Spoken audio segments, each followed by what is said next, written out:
Ok, muy bien. Primero tocamos el tema de los requisitos matrimoniales para el sacerdote en el Antiguo Testamento. Eso anoten por favor los que van a tomar apunte. Levítico 21, 7 al 9 dice: con mujer ramera o infame no se casará, ni con mujer repudiada de su marido, porque el sacerdote es santo a su Dios.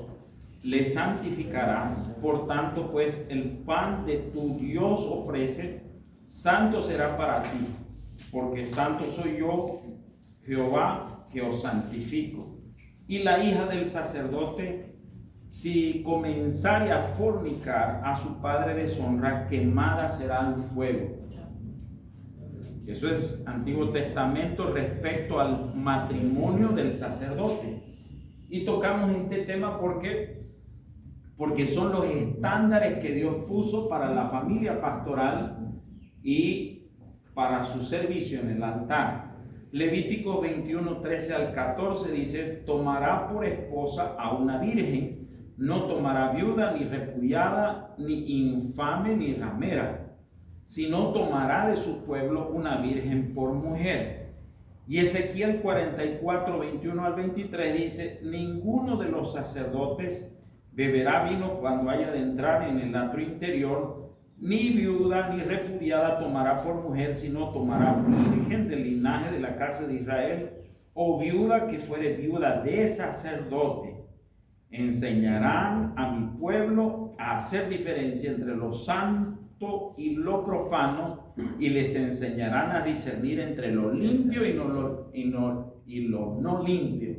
O sea que el estándar del matrimonio sacerdotal era demasiado alto, y el propósito era que el sacerdote tuviera un lenguaje limpio a la hora de decir esto es puro y esto es impuro, que su voz no estuviera comprometida a la hora de la enseñanza. Entonces yo veo que ese es el centro de esas ordenanzas y de ese estándar, que el sacerdote y la mujer del sacerdote tendrían que tener un estándar alto. ¿Para qué?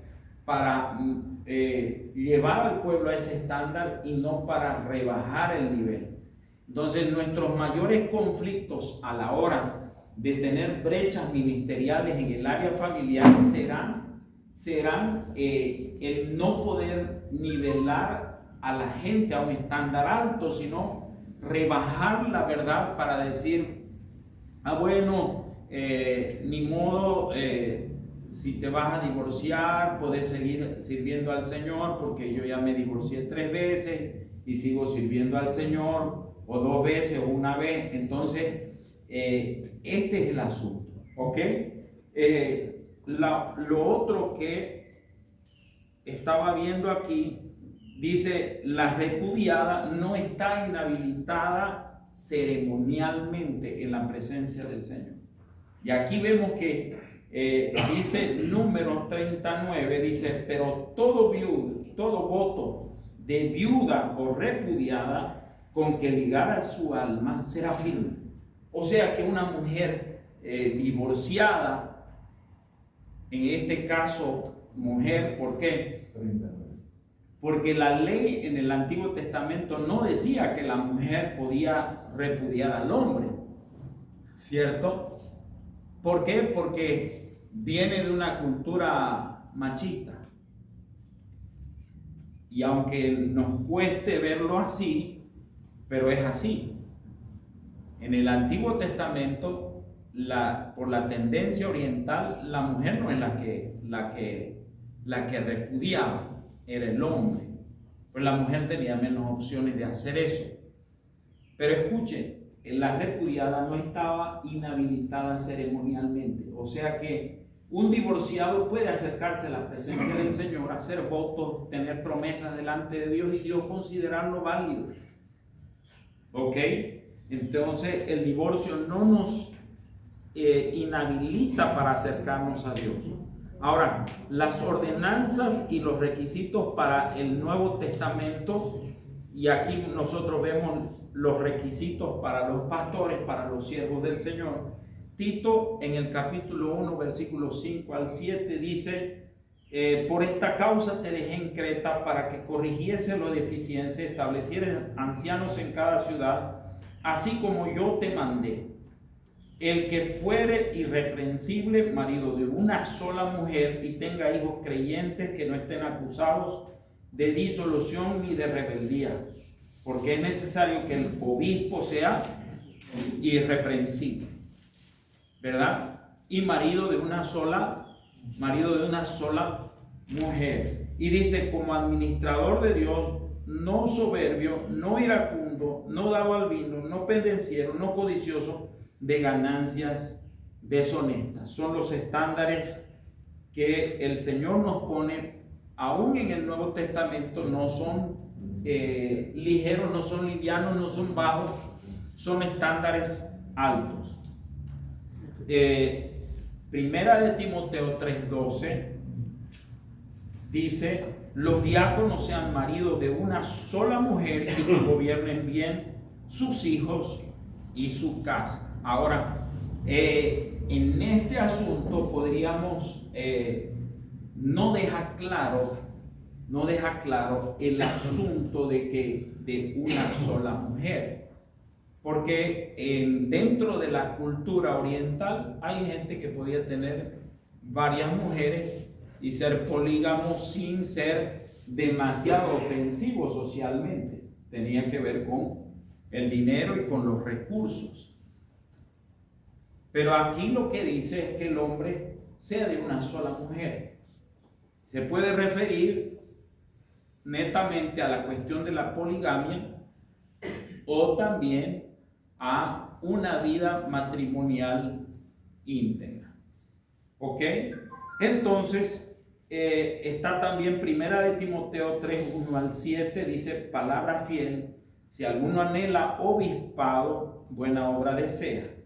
Pero es necesario que el obispo sea irreprensible, marido de una sola mujer, sobrio, prudente, decoroso, hospedador, apto para enseñar. Una vez más, el parámetro es que nosotros, los que estamos al frente, podamos enseñar limpiamente sin tener la voz embargada por causa de este asunto. ¿Ok? Y dice que gobierne, versículo 4, que gobierne bien su casa, que tenga a sus hijos en sujeción con toda honestidad, pues el que no sabe gobernar su propia casa, ¿cómo cuidará la iglesia del Señor? Ok, entonces el Señor nos pone como ejemplo de gobierno en la casa del Señor el gobierno de la casa del siervo de Dios. Entonces ese es el parámetro para nosotros. Si gobernamos bien nuestra casa, entonces estaremos habilitados para gobernar bien la iglesia del Señor. Pero si no gobernamos bien nuestra casa, entonces eso nos inhabilitará para tener un buen testimonio delante de los demás y no seríamos irreprensibles como el Señor quiere que seamos. ¿Ok? Entonces, ese parámetro no es pequeño, es alto, y por eso los desafíos para nosotros son altos en cuestiones matrimoniales. Son muy elevados y nosotros debemos tener esto en mente. Tito capítulo 2, versículos 1-8, va a hablar de este asunto. Dice: pero tú habla lo que estás de acuerdo a la sana doctrina. Y aquí yo quiero hacer un paréntesis. A veces levantamos la bandera de la sana doctrina como si fuera una bandera de normas, de cosas que tenemos que hacer. Pero la sana doctrina tiene que ver con una sana práctica de la vida cristiana, más que con ¿cómo diríamos? Una teología limpia. Ese sería el término. Mucha gente quiere defender la sana doctrina como si fuera una teología pura. Y la sana doctrina, si la vemos en la Biblia, no tiene que ver tanto con una teología pura, sino con una vida pura, con una vida íntegra. O sea, mi fe tiene que acompañar mis actos tienen que acompañar mi fe, mi declaración de fe. Amén. Diga amén, no me asusten, por favor, gracias. Muy bien, 50 centavitos más de amén. No sé si estoy yendo muy rápido, quisiéramos leer más detenidamente los textos. ¿Estamos bien? Muy bien, porque hay demasiado material, mucho para ver. Ok, que los ancianos sean sobrios, serios, prudentes, sanos en la fe, en el amor y en la paciencia. Las ancianas asimismo sean reverentes en su porte, no calumniadoras, no esclavas del vino, maestras del bien, que enseñen a las mujeres jóvenes a amar a sus maridos y a sus hijos. O sea, una vez más, la enseñanza recta se transfiere desde la vida de los líderes hacia las mujeres, los hombres jóvenes y la conducta del resto de las familias. A ser prudentes, castas, puras sexualmente, cuidadosas de su casa, buenas, sujetas a sus maridos, para que la palabra de Dios no sea blasfemada. Y dice, exhorta a sí mismo a los jóvenes que sean prudentes, presentándote tú en todo como ejemplo de buenas obras, en la enseñanza, mostrando integridad, seriedad, palabra sana e irreprochable. Palabra sana e irreprochable. ¿Ok? De modo que el adversario se avergüence y no tenga nada malo que decir de vosotros. Y este es un estándar que nosotros necesitamos cuidar, ya que por ahí algunas personas incluso nos dicen el pastorcito, con cierto aire de menosprecio. ¿Por qué? Porque algunas personas saben cosas de nosotros y nos agarran en curva con esa cuestión. Y nosotros somos los representantes del Señor delante de la congregación. No tenemos poca responsabilidad. ¿Ok? Es alto. Muy bien. Sobre el pacto matrimonial, yo creo que ya hemos estado viendo mucho material. Me gustaría que podamos anotar Génesis capítulo 2, versículo 24. Y en lo que quiero detenerme es en este asunto, en el concepto. Por tanto, dejará el hombre a su padre, a su madre, y se unirá a su mujer, y serán una sola carne. ¿Ok? Entonces, el concepto de dejar, de abandonar, de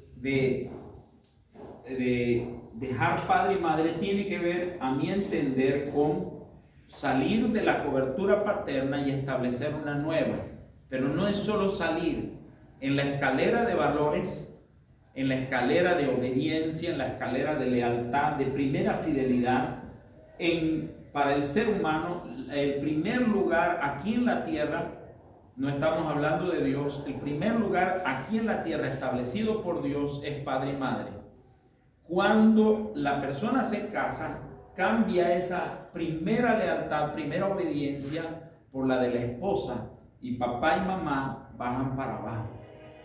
La siguiente, al aparecer los hijos, el segundo nivel será para los hijos y luego papá y mamá. Entonces, el centro del llamado, de la lealtad, de la primera obediencia, de la primera fidelidad, será el pacto matrimonial. Y eso es sumamente fuerte porque es una cuestión de elección. Padres no se eligen, se reciben, y uno decide amarlos, ¿no es cierto? Y en este asunto, mujer sí se elige, y entonces, o marido sí se elige, y por una cuestión de elección, el marido pasa a ser la propia carne, y la mujer pasa a ser la propia carne. Solo es nuestra carne fuera de nuestra carne, en nuestro cuerpo con otro cerebro. y con capacidad de decidir, pensar, querer, soñar y desear. Así que vivir con ella será un acto de sabiduría. Amén. Proverbios 2:17 dice que la cual abandona al compañero de su juventud y se olvida del pacto de su Dios. Y este asunto es, por eso dice el principio allá en Génesis, aunque Adán dijo, Jesús dice, Dios dijo, Jesús dice, Dios dijo, dejará el hombre a su padre y a su madre. O sea que la mujer de la juventud es una mujer con la cual el hombre hace pacto, pero hace un pacto con ella y hace un pacto con Dios. Y este asunto es principio matrimonial. Entonces, si vamos a tratar el tema del divorcio, necesitamos estar totalmente empapados de el principio matrimonial, ¿ok? Porque igual, o sea, no vamos a ir a tocar un billete falso y aprender del falso. Necesitamos tocar el verdadero y aprender del verdadero. De eso se trata. Nosotros debemos manejar el principio verdadero en tal profundidad que el falso salte a primera mano. Entonces, aquí dice, abandona al compañero de su juventud y se olvida del pacto de su Dios. Este pacto no solo es con el hombre, es con Dios. Malaquías 2:14 dice, Jehová ha atestiguado entre tú y la mujer de tu juventud contra la cual has sido desleal, siendo ella tu compañera y la mujer de tu pacto. Y aquí entendamos lo que es alianza. Alianza es una unión, una fusión de vida, de destino, de sangre, de identidad, ¿cierto? Nuestras esposas llevan nuestro apellido, los hijos son la unión de dos en secreto que se manifiesta físicamente. No se unen solo dos cuerpos sexualmente, se unen al mismo tiempo dos almas. Y no solo se unen dos almas, se unen dos espíritus. Porque el fruto de esa unión es espíritu, alma y cuerpo. Interesantísimo ese asunto. Lo que se hace en secreto en el lecho matrimonial se manifiesta en físico en una vida humana.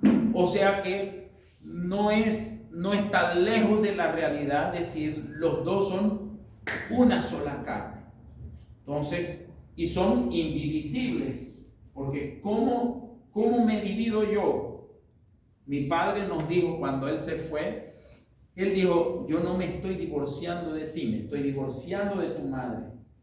Pero ahora, divorcie su cuerpo y separe los padre y madre. No se puede. Y eso es lo que es el divorcio. Es una ruptura de algo que fue hecho en secreto y se manifestó en público. O sea, uno me dijo un día, era uno que andaba fornicando en la casa del Señor y andaba perjudicando a las hermanas, me dijo, para mí es solo carne tener sexo con las hermanas. Yo le dije, ¿y dónde se fue tu alma cuando tenías sexo? Cuando violabas a las hermanas en la casa de Dios. ¿Y dónde se fue tu espíritu? ¿Y dónde estaba el Espíritu de Dios que vos decís tener?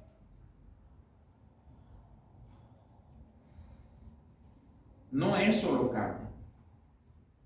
Y no es solo alma. Porque nuestra alma, nosotros sabemos, son pensamientos, sentimientos y voluntad. Todo está involucrado ahí.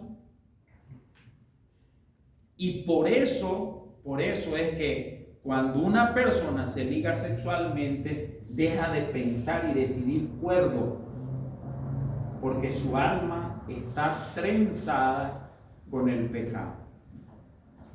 ¿Ok? Muy bien, vamos todavía. Entonces, la mujer de tu pacto. Escuchen, cuando nosotros asumimos el pacto, este anillo dice que mi esposa, dice que yo soy de mi esposa. Y ella dice, mi marido, dice Noé. Interesante. Ella se llena la boca diciendo que soy de ella, pero la verdad es que soy. Todo lo que tengo y todo lo que soy se lo entregué. Mis hijos son de ella, mi auto es de ella, mi cuerpo es de ella, mi amor es de ella, mis ojos son de ella. Todo es de ella, ¿verdad? La suegra, el suegro, los amigos, todo. Uno dice mi suegra, la madre de él. Pero escuchen, eso por ejemplo, eso es falta de entendimiento del pacto. Porque los padres de ella son mis padres y nosotros los estamos honrando. ¿Por qué? Porque, escuchen, divida, por ejemplo, nuestros hijos. Nosotros tenemos nuestros hijos. Yo digo, ellos son tus abuelos y los de ella no son. O sea, si no entendemos la dimensión de la alianza, que todo lo de ella es mío y todo lo mío es de ella. ¿Y saben cuál es la ventaja? La única forma de tenerme a mí es tenerla a ella. ¿Entendió o no? Si yo soy de ella, entonces la única forma de tenerme entero a mí es tenerla a ella. O sea que sin ella no soy. Sin ella no soy.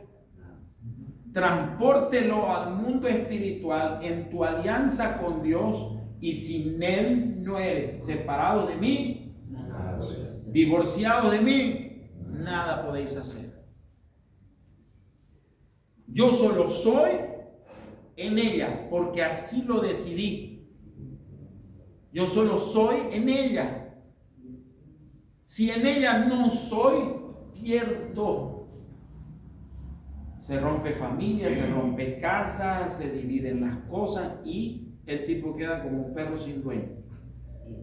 ¿No ven? Entonces, la alianza nos compromete en este asunto y nos mete mucho más de lo que nosotros por ahí pensamos y entendemos. Necesitamos revelación en este asunto y Dios nos los dio para entenderlo así a profundidad. Muy bien, Romanos 7:2, Romanos 7:3 y Primera de Corintios 7:27 al 39. Dice, Pablo emplea la palabra griega deo, ahí que significa obligado o ley, para expresar la ley del marido. Ahora, escuchen, cada alianza tiene decretos, tiene leyes. ¿Cuáles son las leyes del matrimonio? Las leyes del matrimonio son fidelidad. Yo te prometo serte fiel, estar contigo en todo tiempo, en todo lugar, en salud o enfermedad, en pobreza o en riqueza. Soy tuyo, te entrego lo que tengo y lo que soy. Te tomo por mujer y tú me tomas por marido para siempre. Solo la muerte nos puede separar. Establecimos una serie de leyes que nos obligan a estar ahí. Eso es parte de la alianza. Leyes. Y quien quebranta la ley debe morir. Interesante, ¿no? Muy bien. ¿Cómo? ¿Cómo fue la cosa? Piénsela bien, por eso los discípulos dijeron, así que chiste, Señor, no conviene casarse. Dice Mateo 19 que ellos hicieron ese comentario, así que chiste, Señor, no conviene casarse. Dice Mateo 19, 4 al 6. Mateo 19, 4 al 6. Él respondió, Jesús les dijo, ¿no habéis leído que el que los hizo al principio, varón y hembra, no mujer y mujer, varón y hembra, y dijo, por esto el hombre dejará padre y madre, no padre y padre, no madre y madre, ¿no ves? Dejará padre y madre y se unirá a su mujer, y los dos serán una sola carne. El griego dice, están siendo dice, están siendo, dice, una sola carne. O sea que ellos están siendo, es un presente continuo de todo el tiempo, no para. ¿Ok? Muy bien, y dice, así ya no son más dos, dice Jesús. Jesús remarca este asunto, una doble afirmación significa que esta verdad es una verdad para ser mirada con los dos ojos, una y otra vez. Dice, ya no son más dos, sino una sola carne. Vuelve a remarcar el Señor la misma cuestión. Unirá una sola carne. Dios juntó, ya no son más dos. Por tanto, lo que Dios juntó, no lo separe el hombre. Que el hombre no se meta en un asunto que Dios hizo. Y aquí vamos a entrar en este tema porque este tema es desafiante. Génesis capítulo 2, 21 al 24, para los que están tomando nota. Salmos 45, 10. Génesis 2, 21 al 24. Salmos 45, 10. Marcos 10, 5 al 9 y Efesios 5, 31 como referencias a este asunto. Muy bien, entonces entramos al tema que necesitamos ver: separación, divorcio, repudio, abandono según la Biblia. ¿Ok? ¿Vamos? Dice así Mateo 19, 3 al 12. Entonces vinieron a él los fariseos tentándole y diciéndole: ¿es lícito al hombre repudiar a su mujer por cualquier causa? Miren la pregunta es una pregunta tentación, una pregunta para empantanar al Señor. Y dice, y él respondiendo les dijo: ¿no habéis leído que el que los hizo al principio, varón y hembra los hizo? Por esto el hombre dejará padre y madre, se unirá a su mujer y los dos serán una sola carne. Así que ya no son más dos, sino una sola carne. Por tanto, lo que Dios juntó no lo separa el hombre. Le dijeron: ¿por qué pues mandó Moisés dar carta de divorcio y repudiarla? Y él les dijo: por la dureza de vuestros corazones Moisés os permitió repudiar a vuestras mujeres, mas al principio no fue así. Y yo os digo que cualquiera que repudia a su mujer, salvo por causa de fornicación, y se casa con otra, adultera. Y el que se casa con la repudiada, adultera. Y le dijeron sus discípulos: si es así la condición del hombre con su mujer, no conviene casarse. Y entonces Jesús completa la cuestión del eunuco, hablando de los eunucos que son voluntarios, los que son hechos por los hombres y los que son hechos por causa del reino de Dios. Muy bien, ¿es lícito al hombre repudiar a su mujer por cualquier causa? En realidad, este texto, ¿verdad? Esta pregunta, Jesús no la responde de manera directa. Jesús no le da el gusto de responder la pregunta que ellos le hacen. Jesús salta al principio espiritual. Y la respuesta de Jesús es con el principio espiritual, no la respuesta que ellos esperan. Y va a haber gente que va a confundir este asunto y va a querer relacionar la pregunta de ellos con la enseñanza, la respuesta de Jesús con la enseñanza de Moisés. ¿Ok? Y nosotros tenemos que tener claridad respecto a esto. Algunas palabras aquí que se ven. Una es la palabra separar. La palabra separar, ¿verdad? Otra es la palabra repudiar y otra es la palabra abandonar. ¿Ok? La palabra que se utiliza para separar es perdón, aquí está.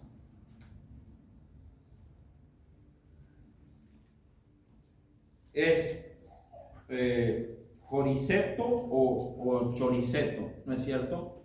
Esa palabra habla de separado, separar, y la otra, la palabra para repudiar en el griego sería apolúo.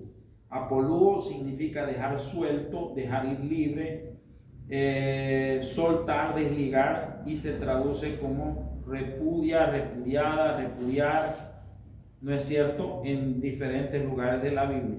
Y la palabra abandonar, apiemi, abandonar o dejar. Ahora, en cuanto en 1 Corintios 7, 9 al 15, está una descripción del apóstol Pablo respecto a casarse, abandonar, dejar y todo eso. Las palabras, todas estas palabras aparecen en ese texto. Todas se relacionan con el divorcio en el concepto, pero a mi entender, no todas dicen lo mismo. ¿Ya? A mi entender. ¿Por qué? Porque el separar, la palabra divorcio no es la misma que la palabra repudio. Y nosotros tenemos que entender esa diferencia. Aunque en los conceptos en 1 Corintios habla como si fuera lo mismo, tiene que ver con el divorcio, entonces, pero tenemos que entender que no son lo mismo, y en esto vamos a trabajar hoy día, ¿ok? Ellos preguntan, ¿es lícito repudiar a la mujer por cualquier causa? Porque habían dos corrientes de pensamiento y nosotros ya la hemos debido estudiar aquí. La de dos rabinos, uno decía que sí, que se podía repudiar por cualquier causa, y otro decía que no, que solo era por causas de fornicación o causas sexuales. Y algunos argumentan que Jesús confirmó esa enseñanza. Dice aquí, Jesús no responde con la respuesta que ellos querían. Jesús responde con el principio espiritual, y el principio espiritual tiene que ver con la alianza, con el renunciar al techo paterno, con ser una sola carne, y Jesús remarca eso. Entonces, la pregunta de ellos es, ¿por qué pues mandó Moisés dar carta de divorcio? Y la respuesta de Jesús es, por la dureza de vuestro corazón os permitió, y aquí no es un mandamiento, es un ni modo de Dios, ¿verdad? Es un ni modo, ya que el cabezón no quiere entender, Dios dice, ni modo. Y aquí está la diferencia. A mi entender, la palabra repudio tiene que ver con desprecio, con ultraje, con deshonra y con difamación. Allá en el Antiguo Testamento, cuando Moisés estableció la norma, Moisés dice, y cualquiera que haya defecto o cosa despreciable en su mujer, dele carta de divorcio, y dice, ella puede salir libre para casarse. O sea que el tipo la difama, habla mal de ella, dice cosas despreciables de ella, la rebaja y la despacha. Y entonces Dios dice, mi hija está saliendo humillada, está saliendo avergonzada, está siendo despreciada, y Dios le autoriza a casarse. ¿En qué cita está en el Antiguo? Deuteronomio, auringa. Me estoy adelantando un poquito a mis escritos. Ay, Señor, aquí vamos. Porque la verdad es que hay mucho material. Deuteronomio 24, 1 al 4. ¿Ok? Se los leo. Dice, cuando alguno tomare mujer y se casare con ella, si no le agradare por haber hallado en ella alguna cosa indecente, traduce aquí la Reina Valera 1960. Pregunta: ¿cosa indecente es que ella hubiera adulterado? Pastor, ¿sí o no? ¿Sí o no? ¿Sí o no? ¿Sí o no? Se lo aplicaría inmoral, sería una cosa inmoral. La indecente no tiene que ver con una vestimenta o algo que Digamos, si yo digo, esta tipa es una chancha, por eso me separo de ella. A ver, se engordó demasiado, o está todo le cuelga, o puedo inventar cualquier cosa. Escuchen, pero si yo digo que ella adulteró en el Antiguo Testamento, ¿qué pasa? la mata. O sea que en este caso, la ley decía que la adúltera debería morir junto con el adúltero. ¿Ok?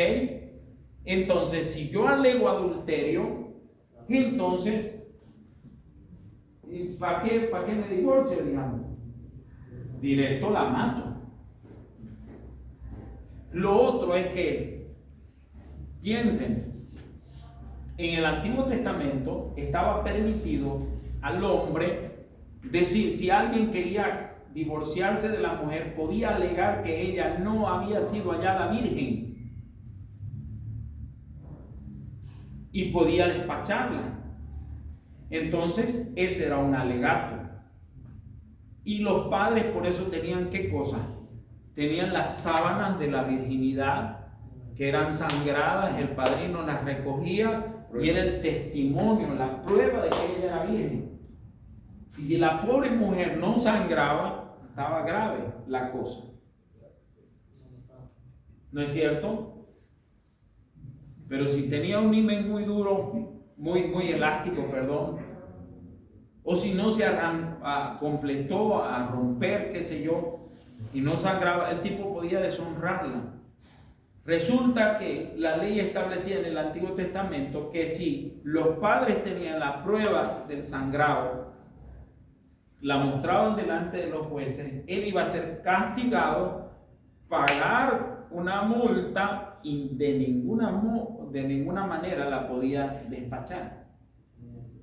¿Cierto? Pero si se comprobaba que ella, escuche, se comprobaba que ella había fornicado antes de llegar al matrimonio, ella debería morir. ¿O no? Dice, el padre será el primero en alzar la mano contra ella para matarla. ¿Cierto?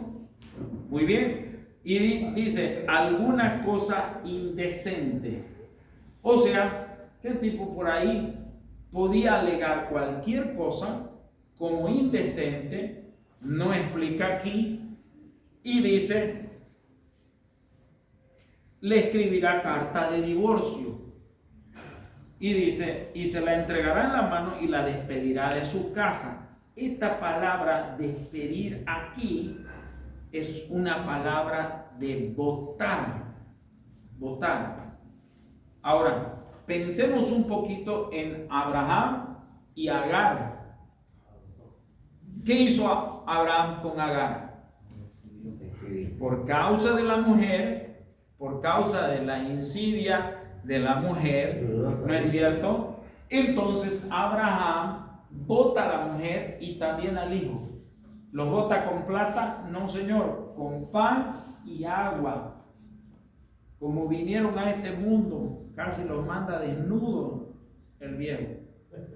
Era tan grave el problema ahí en la casa que el tipo no se atrevió a darle ni oro ni nada, y era riquísimo. ¿No? Bueno, por eso hay Dios ahorita. Y se la entregará en su mano y la despedirá de su casa, y salida de su casa podrá ir a casarse con otro hombre. O sea que en este caso Dios está avalando este asunto por causa de una deshonra a su hija. Y aquí necesitamos tomar en cuenta este asunto. Cuando alguien está despreciando, maltratando, ultrajando, para mí el sentido de esta ley es ese. Dios dice, deja de fregármela, mi hija, y de una vez despacharla. Ya que de otra forma no querés entender en tu cabezota que la estás maltratando, dale libertad. Permitió. Esa es la palabra, permitió. Les dio permiso. ¿Para qué? Para que un cónyuge no trapeara el piso con el otro. Mi humilde entendimiento respecto a este asunto. ¿Verdad? Ya escuchando a Aguilera. Entonces, miren el versículo 3. Deuteronomio 24:3. Ustedes pueden. Pero si la aborreciere este último y le escribe carta de divorcio y se la entregare en su mano y la despidiere de su casa, o si hubiere muerto el postrer hombre que la tomó por mujer, no podrá su primer marido que la despidió volverla a tomar para que sea su mujer después que fue envilecida. Porque es abominación delante de Jehová, no has de pervertir la tierra que Jehová tu Dios te da por heredad. Ese es el espíritu de esta ley. Ahora, dígame una cosa, ¿qué significa después que fue envilecida? Porque algunos van a decir, entonces, la usé yo, la usó el otro, que vuelva a mí y yo la vuelvo a usar, ya está sucia, ya está contaminada. Ya la pringó otro. Y eso no lo ve Dios bueno, que yo la vuelva a tomar a la cochina esta que ya la pringó el otro. Pero yo la quiero. ¿Me entienden? A ver. A mi entender, fue envilecida, tiene que ver con que ya hablé mal para ella, ya trapé el piso con su honor, ya hice lo que me dio la gana, y después que la boté, ahora vení, la vuelvo a recoger. A mi entender, ese es el espíritu, la esencia de este mandamiento. Que lo que Dios le molesta es el repudio. Escuchen, y este asunto tiene que ver con el segundo mandamiento. Tiene que ver con el segundo mandamiento. El primero, amar al Señor, tu Dios, con todo tu corazón, con toda tu alma y con toda tu fuerza. Y el segundo, amar al prójimo como a uno mismo. Si ponemos esta ley en ese marco, escuchen bien por favor, si ponemos esta ley en ese marco, esta ley sí aplica de esa forma. ¿Por qué? Porque el interés de Dios, siga mi pastor, el interés de Dios, escuchen bien, ¿No quiere casarse usted? el interés de Dios es que las personas sean tratadas con honor, con respeto, con valor. Y de eso se trata el pacto matrimonial. El pacto matrimonial nos separa del bollo y nos hace exclusivos, nos hace únicos, nos hace singulares. En otras palabras, nos santifica, nos saca de entre el resto de la gente para ser solo de y exclusivo para, incompartible con otra gente. Entonces, eso es el pacto matrimonial. Por eso es que a uno le dicen, oye, pelado una vez, y después, señor, cuando uno se casa, o don fulano de tal, ¿no ves? Pasa de plebeyo a príncipe solo por casarse el tipo. Claro, porque el pacto matrimonial nos da un honor que antes no teníamos, era un pelado cualquiera, y ahora es un caballero. ¿No ves? Antes era plebeyo, ahora es príncipe. ¿Por qué les digo una cosa? Príncipe, ¿por qué? Pregunta, entendamos. En el Antiguo Testamento, ¿quiénes eran los príncipes del pueblo? No. los patriarcas. El papá de un linaje es considerado príncipe en el Antiguo Testamento, ¿sí o no?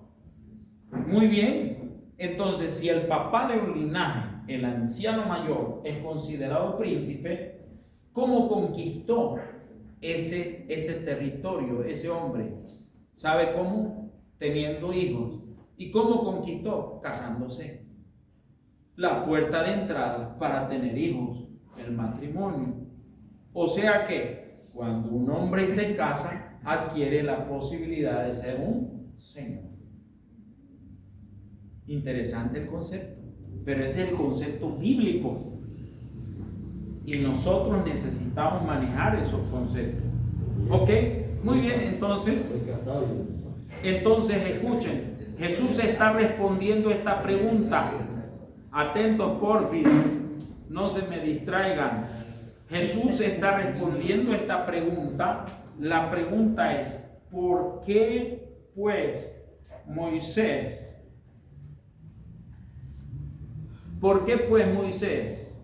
mandó entonces dar carta de divorcio y repudiarla? Y el Señor dice ahí, por la dureza de vuestro corazón, Moisés os permitió repudiar a vuestras mujeres. Mas al principio no era así. O sea que tuvo que ser así por la tropa de los cabezones duros de entendimiento que no querían ceder. ¿Verdad?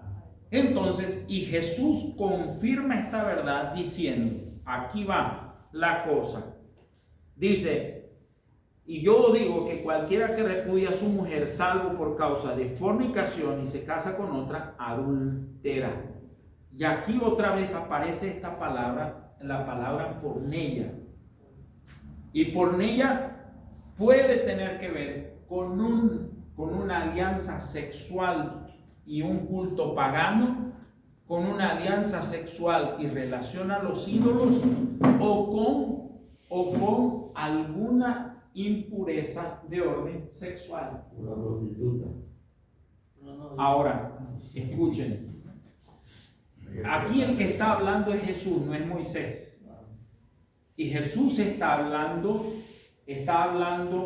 a los fariseos, y luego en Marcos vamos a ver que Jesús confirma esta palabra con sus discípulos.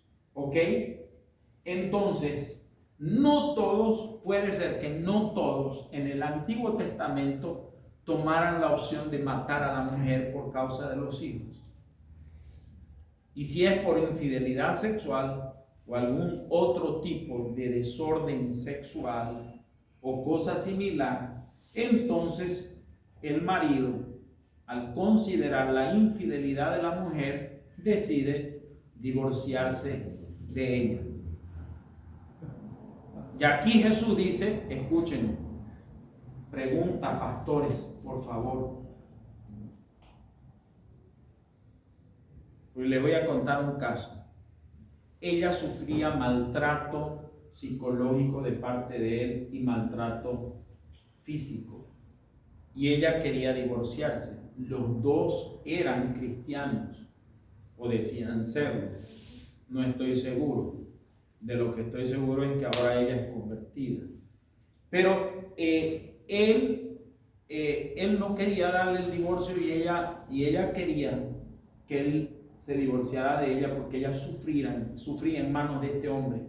Entonces ella, bajo el entendimiento que ella tenía, la única causa era fornicar. Entonces ella lo buscó al primo, telescópicamente al primo del marido, y fornicó con el primo del marido e hizo que se sepa. Y entonces le dijo, ahora sí, divorciate de mí. Y él se divorció de ella y ella se sintió libre, y más luego se volvió a casar. Y aquí está la pregunta: si yo fornico, ¿soy libre para volverme a casar? Interesante, ¿no? Porque parecería como que aquí, salvo por causa de fornicación, entonces el fornicario el pecador, el culpable en este asunto, entonces queda libre para volverse a casar porque fornicó, ¿no ve? Señor fornicario, ¿usted se divorció lícitamente? Sí, claro que lícitamente me divorcié, ¿no? ¿Qué hizo para obtener su divorcio lícito delante de Dios? Forniqué. Nada que ver. Entonces, porque este asunto en el contexto de los estudiosos bíblicos y un montón de gente que alega una cosa y otra, va a hablar de un matrimonio lícito y un matrimonio, de un divorcio lícito y un divorcio ilícito. O sea, el divorcio legal y el divorcio ilegal delante de Dios. ¿No es cierto? Y Jesús no está tocando ese tema. Está tocando el tema de que sí, en el caso de haber por ella fornicación, entonces el marido o la mujer tendrían derecho a decir: hasta aquí se acabó el matrimonio. ¿Verdad? De otra forma, si ese marido o esa mujer quiere divorciarse, lo que hace es pecar por la dureza de su corazón, ¿verdad? Pecar por repudiar y pecar por adulterio. ¿Por qué? Porque rompió un pacto matrimonial sin una excusa válida, sin una excusa que realmente sea fidedigna delante de Dios. Aquí no está hablando de la restauración del cónyuge infiel. Pregunta: ¿hay restauración del cónyuge infiel? Hay. Aquí no está tocando Jesús ese tema. Está hablando que si alguien se ha divorciado y toca a una mujer sin tener un derecho legítimo de decir: fue por esta razón, por esta razón ya no se pudo más, entonces esa persona comete adulterio. Y el que se casa con la repudiada, y aquí entra lo otro, la repudiada que cometió una vileza sexual, entonces ella lleva el adulterio al otro. De hecho, dice aquí el que se casa con la repudiada. No está diciendo que si ella fornicó, entonces ella es libre para casarse. Ella dice que lleva el adulterio allá, porque ella trae su alma adulterada. ¿No es cierto? Ahora, pastores, amados, queridos, dejará el hombre a su padre, a su madre, se unirá a su mujer y los dos serán una sola carne. Muy bien. Entonces, cuando papá y mamá se unieron, si Dios juntó, entonces lo que nace, según Malaquías capítulo 3, es una generación para Dios. ¿Por qué? Porque lo que Dios juntó fue Dios. Pero si papá y mamá se unen en fornicación, lo que nace es una persona con un demonio trabajando dentro de ella. Fornicación. Dios no juntó. Dios no juntó al hombre con hombre, Dios no juntó a la mujer con la mujer, Dios no juntó. Toda unión que sea ilegal, ilegítima delante de Dios, Dios no la avala y no la bendice. Por lo tanto, el producto de lo que salen niños para violación, salen niños para fornicación temprana, salen niños para romper matrimonios en el futuro, niños marcados. Por eso es que cada vez que nosotros nos enfrentamos con un nacimiento ilegal, necesitamos orar por esos vientres para romper las maldiciones que se establecieron ya desde la unión. Entonces, por eso es que en nuestra generación incluso vamos a ver niños muy chicos con tendencias homosexuales, porque traen una marca de maldición en su vida desde la unión que fue ilegal. Lo otro es cuando papá y mamá adulteran. Y entendamos una cosa, si nuestros hijos son la manifestación física, espíritu, alma y cuerpo de la unión secreta de padre y madre en el lecho matrimonial, entonces quiere decir que cuando un cónyuge adultera, entonces también carga el hijo una marca de maldición. No solo los padres, sino los hijos. ¿Por qué? Porque somos fruto, somos parte. Tenemos la esencia de ambos. Y en el mundo espiritual, el maligno quiere atacar nuestras generaciones de esa forma. Muy bien. Señor, hay harto para hablar. Dice,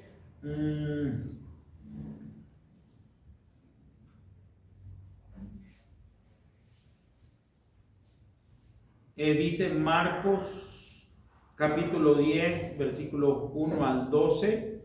En el versículo 11 y 12 dice, voy a tocar esta parte. Dice, y les dijo, cualquiera que repudia a su mujer, está dicho un poco diferente, y se casa con otra, comete adulterio contra ella.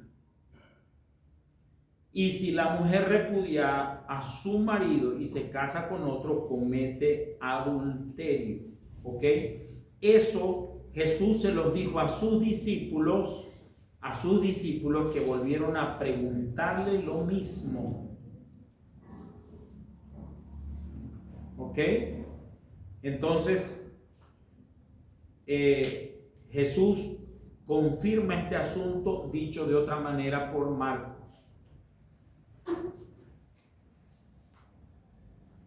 Muy bien, entonces quisiera tocar un poquito aquí, no sé cuánto tiempo más tenemos, pastor. Ay, chuchi. Muy bien, entonces vamos a hablar de algunos, voy a llevarlos a la conclusión aquí. Dice mi parecer al respecto, porque el pastor me pidió un parecer. Y aquí va la cosa. Romanos 11, 29. El llamado de Dios a su servicio es de Él, no nuestro. Primera cosa para considerar. Irrevocables son los dones y el llamamiento de Dios. Segundo aspecto para considerar, segunda de Tesalonicenses 1:11. Dice, por lo cual asimismo oramos siempre por vosotros, para que nuestro Dios os tenga por dignos de su llamamiento y cumpla todo propósito de bondad y toda obra de fe con su poder. Anoten por favor, segunda de Timoteo 1:9, dice que el llamamiento debe ser santo y no conforme a nuestras obras, sino conforme al propósito de Dios para con nosotros. Y anoten por favor, segunda de Pedro 1, 8 al 11. Amén. Dice aquí que el que carece de las cualidades de añadida a vuestra fe, virtud, ¿no es cierto? Y virtud es ser un tipo a todo dar, ¿cierto? Dice, carece de estas cosas, si estas cosas están en vosotros y abundan, no os dejarán estar ociosos ni estériles en el conocimiento pleno de Jesús el Mesías, nuestro Señor. Porque el que carece de estas cualidades está ciego, escuche bien, tiene cerrados los ojos, ha olvidado la purificación de sus antiguos pecados, por lo cual, hermanos, procurad hacer más firme vuestro llamamiento y elección, porque haciendo estas cosas no tropezaréis jamás y os será dada ampliamente la entrada en el reino eterno de nuestro Señor Jesucristo. ¿Ok? Entonces, imagínense un hombre de Dios que carece de estas cosas, está ciego y no sabe por dónde va. O sea que la revelación en los ojos de un hombre así es insignificante, es muy poca. Está caminando, palpando paredes. El fundamento es nuestra familia. Amén. Primera de Timoteo 3, 2 al 5 dice que debe gobernar bien su casa si quiere gobernar la iglesia del Señor. Muy bien. La tercera realidad en este asunto es la realidad de la vida nueva en Cristo. Dos pasajes a considerar aquí, 2 de Corintios 5, 17 al 19. Si alguno está en Cristo, nueva criatura es, las cosas viejas pasaron, todas han sido hechas nuevas. Muy bien. Y 1 de Corintios 7, 24. Si alguno llegó a Cristo divorciado 18 veces, quédese con la última, con la que llegó, como está. Como llegaste a Cristo, así permanece. ¿Verdad? Muy bien. Cuarto punto aquí, la realidad de las caídas ministeriales. Y en este asunto aquí, nosotros sabemos por la práctica que este asunto es más común de lo que nosotros quisiéramos. ¿Qué dice aquí? Gálatas 6, 1 al 2. Dice, hermanos, aun cuando una persona sea sorprendida en alguna falta, vosotros los espirituales restaurad al tal con espíritu de mansedumbre, considerándote a ti mismo, no sea que tú también seas tentado, sobrellevad los unos las cargas de los otros y cumpliréis así la ley del Mesías. Mateo 12, 20 dice que Jesús y su ministerio no quebrará la caña cascada. El propósito de Jesús no es terminar de romper lo que se quebró, y ni apagará la mecha que humea hasta que saque a victoria el juicio. No es terminar de apagar el fuego que se está extinguiendo. El propósito de Jesús es restaurar la caña rota y reencender la mecha que se está apagando. Ese es el ministerio de Jesús. Ezequiel dice 34, 16, dice, yo buscaré a la perdida, haré volver a la descarriada, vendaré a la pernigra quebrada y fortaleceré a la débil. Pero apartaré la gorda y las fuertes y las apacentaré con justicia. Y lo quinto aquí es la realidad de la alta demanda para el que dirige, preside y administra la casa de Dios. Este asunto no es poco. Ezequiel 34, vale la pena leerlo todo. Es un contra los pastores. Y esto nos toca a nosotros, a ustedes, a mí, a todo el mundo aquí, nos toca este asunto. Y Dios habla que va a juzgar entre oveja y oveja, que Dios va a poner en orden, que va a tratar con los carneros. Y Dios dice, ustedes enturbian las aguas para que los pequeños tomen agua turbia. Ustedes pisotean el pasto para que los pequeños coman pasto sucio cuando ustedes se han alimentado bien. Y mis ovejas comen los llados de vuestros pies y beben lo que con vuestros pies habéis enturbiado. Habla de empujones, de cornear de los carneros a las ovejas y a los pequeños. Entonces, el Señor no pasa por alto este asunto. ¿Ok?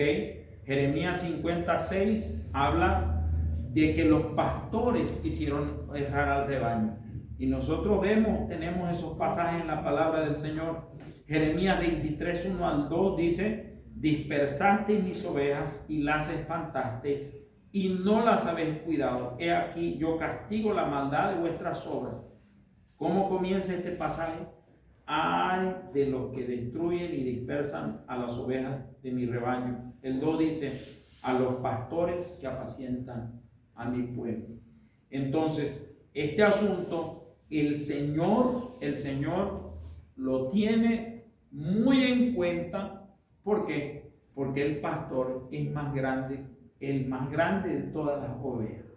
Nunca dejamos de ser ovejas, pero es el carnero en el rebaño, el que preside y el responsable de cuidar el rebaño. Romanos 14, 12 al 13, dice aquí: más bien decidid no poner tropiezo u ocasión de caer al hermano. Esa es una recomendación de Dios para nosotros. Segunda de Corintios capítulo 6, 3 dice: no damos a nadie ninguna ocasión de tropezar para que nuestro ministerio no sea vituperado. Y dice Primera de Juan 2, 8 al 11, dice en el 9: el que dice que está en luz y aborrece a su hermano está todavía en tinieblas.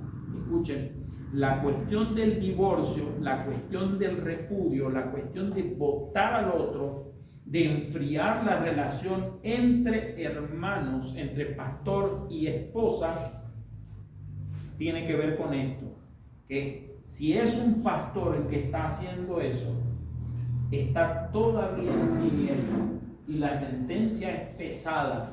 O sea, no tiene discernimiento alguno, no tiene visión ninguna. Y el que ama a su hermano permanece en luz y en él no hay tropiezo. Pero el que aborrece a su hermana o a su hermano, a su esposa o a su esposo, está en tinieblas, anda en tinieblas y las tinieblas le han cegado los ojos. Una sentencia demasiado fuerte para aquel que es el hombre de Dios en una congregación. ¿Ok? Entonces, eso es algo para considerar. Y siempre que hay un divorcio, hay pecado de por medio. Si no es adulterio y es repudio, el repudio también es pecado. Es aborrecer al hermano. O sea, no hay incompatibilidad de caracteres, pastor. Nos queremos divorciar. No hay tal. Si yo digo incompatibilidad de caracteres, quiere decir que estoy rechazando, repudiando a la otra persona. La estoy botando de mi interior para afuera. Y la Biblia dice: carece de visión, está ciego, cieguísimo, está en tinieblas y está más perdido que GPS sin batería. ¿No ves? Mateo 18, 6 al 8, y dice: y cualquiera que haga tropezar a alguno de estos pequeños que creen en mí, mejor le fuera que se le colgase al cuello una piedra de molino de asno y que se le hundiese en lo profundo del mar. Hay del mundo por los tropiezos, porque es necesario que vengan, pero hay de aquel hombre por quien viene el tropiezo. Entonces, como siervos de Dios, ¿cuál es mi parecer respecto a esto? Es que nosotros debemos celar por el principio matrimonial, porque habrán excepciones a la norma. Nosotros no podemos, ¿cierto? No podemos cerrarnos a la posibilidad de que hayan matrimonios que son altamente complicados de tratar y que a veces la única salida es la ruptura. ¿Por qué estoy hablando de eso? Porque, hermanos, tenemos cada caso donde los hijos se cortan, donde los hijos intentan suicidio, donde los hijos tienen serios problemas. ¿Por qué? Porque la pareja, al seguir unida, es complicadísima. Estoy manejando un caso como ese. Y la salida es sacar a los hijos de ese hogar. Es altamente complicado. ¿Qué hacer cuando eso está en el liderazgo y cuando eso está cerca o en el púlpito? Si eso estuviera cerca de un púlpito, el pastor, el siervo del Señor, no puede presidir la congregación. No tiene condiciones para hacerlo. Necesita sanidad. Si hubiera caso de adulterio o de divorcio, el hombre de Dios necesita ser restaurado. antes de ser colocado en el ministerio. Ahora, ¿puedo yo impedir a alguien el ministerio después de un proceso de restauración? Porque no digo que eso sea sencillo, sino tiene que ser un proceso. Ya hemos visto casos de gente que cometió tremendos errores y en la misericordia del Señor Dios les permitió volver a ministrar. Pero debemos ser sensatos, no podemos trabajar con este tema de manera liviana, no podemos ser consentidores del asunto. ¿Y dónde está el mayor problema? El mayor problema está en diluir nuestra voz de autoridad como iglesia. Si tenemos una voz de autoridad flaca, los estándares serán a nuestro nivel flaco y todo se nivelará ahí, en el relajado. Pero si tenemos estándares altos como los que Dios exige, entonces todo se nivelará al superior, no al nivel rastrero. Y ahí es donde necesitamos trabajar como pastores, que nuestro estándar sea alto, Que no vaya. para que la gente no nos diga el pastorcito, ¿no ve? Con ese desprecio con que algunos a veces tratan a los hombres de Dios, que nosotros muchas veces diluimos el estándar por causa de nuestro débil proceder, nuestro flaco proceder en las cosas del Señor y especialmente en el hogar, en la vida matrimonial. Entonces, si alguien debe sobreexigirse en este asunto, somos nosotros. Y una vez más, o sea, no estoy hablando que no haya posibilidad de restauración. Una cosa que yo aprendí en todo este asunto es que Dios dice: no estaré enojado contigo para siempre, de lo contrario desaparecerías. Entonces Dios no va a guardar ira por siempre.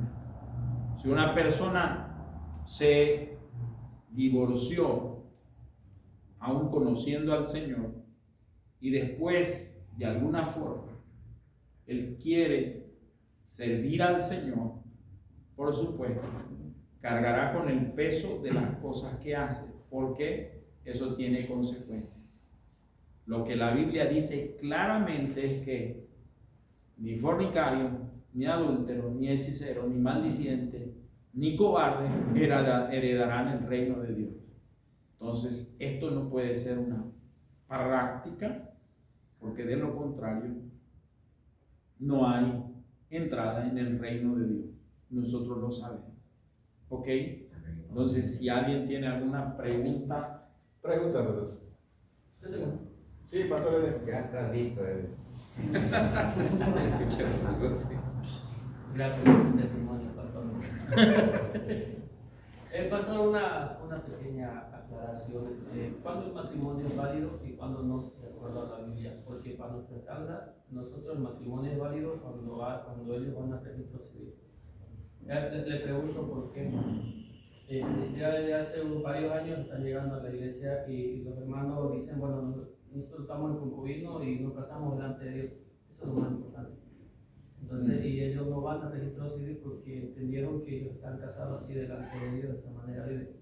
Y ese es uno de los casos que yo tengo varias parejas en la iglesia con ese concepto. Entonces, simplemente para que podamos conocernos. Ok. Tres son los fundamentos del matrimonio que deberían tener los que sustentan este asunto. Uno es delante de Dios. Tiene que haber una fe, ¿cierto? El matrimonio Dios lo avala. Entonces tiene que ser en los términos de Dios. ¿Y cuáles son los términos de Dios? La bendición de los padres. Segundo fundamento para el matrimonio, la familia, ¿cierto? Porque cuando uno se casa, legítimamente, legalmente, la familia, toda la familia aprueba, consciente. Entonces, todo el mundo en la parentela sabe que la mujer del tal es su mujer y todo el mundo felicita. No es prestada. No es prestada. Y tercer fundamento, no es detrás de la puerta, no es a la luz de las estrellas, no es en el capricho de alguien. ¿No es cierto? Es la sociedad, la ley y el Estado el que define también. Entonces, en esas tres patas el taburete está sostenido. Si no es legal, si no es legal, es ilegal. Ahora, la ley inventó un artificio que se llama matrimonio de hecho, que convierte en legal el concubinato. Por ejemplo, yo he sabido de matrimonios donde el tipo va a la casa de la mujer y le dice a la madre: mamá, escúcheme, yo me quiero juntar con su hija, deme su bendición, porque queremos hacer bien las cosas y yo me la quiero llevar. Y la madre dice: llévesela joven, vayan, quieren casarse, bueno, quieren juntarse, quieren vivir juntos, vayan. Legal o ilegal, familiarmente correcto. Padre y madre, Dios respaldando ese asunto, correcto. Le falta cumplir el asunto legal, ¿cierto? Entonces, como hombre de Dios, yo no podría decir lo de ustedes es fornicación, no es. Incluso hay gente que viene juntada y a veces nosotros predicamos sobre la fornicación y la gente dice: estoy en fornicación. No, no está. Empezó con... Pero para todos los efectos, toda la familia, todo el mundo los reconoce como marido y mujer. Entonces, el ambiente familiar sí los reconoce, no los bendijo, no los aprobó, ellos hicieron sus hochas, ¿no ves? Y ellos aparecieron ahí y como la ley de Moisés, la familia dice: ni modo, ya está. Síganse nomás, pues ya, ¿qué tenemos que decir? Nadie tiene que aplaudir nada porque ya están juntados, listos. Pero los reconocen como legalmente esposo y esposa. ¿Eso Dios lo bendice? No.